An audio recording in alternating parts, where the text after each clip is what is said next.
बिहार में एक चीज तो हमने बिल्कुल देखने को मिली कि यहाँ जो कांग्रेस पार्टी जी जो देश में विपक्ष में सबसे बड़ा दल है, उसका कोई बहुत बड़ा प्रभाव इस बिहार में नहीं नजर। कहीं ना कहीं यहाँ मुख्य मुकाबला केवल जो लालू प्रसाद यादव की पार्टी है आरजेडी, जिसको तेजस्वी अभी फिलहाल लीड कर रही है, वो वर्सेज जो बीजेपी और नीतीश कुमार। वहां दो ताकतें इकट्ठी लड़ रही हैं। हालांकि चिराग पासवान और भी कई नेता उनके साथ हैं, लेकिन दूसरी तरफ जो इंडिया अलायंस है उसमें कहीं ना कहीं सबसे बड़ा चेहरा है तेजस्वी यादव। कांग्रेस के नेताओं का कोई बहुत बड़ा प्रभाव इस इलाके में नहीं दिख रहा है। एक बहुत बड़ा फैक्टर बिहार में प्रशांत किशोर क्या कर पाते हैं, क्योंकि प्रशांत किशोर जो एक राजनीति में एक बहुत बड़े जो है स्ट्रेटेजी बनाने वालों के तौर पर जाने जाते हैं, और उन्होंने सीधा चुनाव लड़ने का ऐलान किया, पार्टी के लिए मेहनत की।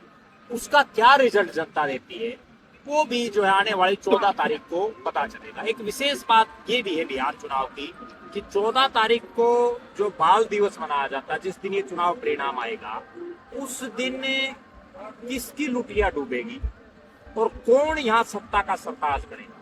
बिहार का ये चुनाव ना केवल बिहार की राजनीति की दशा और दिशा बदलेगा, बल्कि पूरे भारत देश में एक नया मैसेज आएगा। अगर यहाँ से इन हालातों और इन परिस्थितियों में एनडीए सरकार बना लेती है, तो मोदी का जो विजय रथ है वो 2029 में भी बड़ी तेजी से चल सकता है, जिसने जो 3 बार लगातार जीती। और अगर यहाँ तेजस्वी ने कोई नया गुण खिला दिया, तो जो इंडिया अलायंस के दल हैं उनमें कहीं ना कहीं एक एनर्जी आएगी। जहां तक सवाल है हरियाणा प्रदेश से जो नेता आए हुए हैं, मुझे ये कहने में कोई संकोच नहीं कि बीजेपी और कांग्रेस में यही सबसे बड़ा डिफरेंस है। बीजेपी ने हरियाणा के अपने सबसे बड़े नेता, जो पार्टी के जो है मुख्यमंत्री हैं भारत हरियाणा के, नायब सैनी से लेकर के प्रदेश के बड़े बड़े नेताओं के यहाँ लगाई है, जिसमें चाहे वर्तमान मंत्री हो, चाहे वर्तमान विधायक हो, चाहे पूर्व मंत्री हो, सबको यहाँ जो है अलग अलग हल्कावाई जिम्मेदारी दी है। दूसरी तरफ अगर कांग्रेस की बात करें, कांग्रेस ने कोई बड़ा चेहरा हरियाणा प्रदेश से इस इलाके में नहीं उतारा है।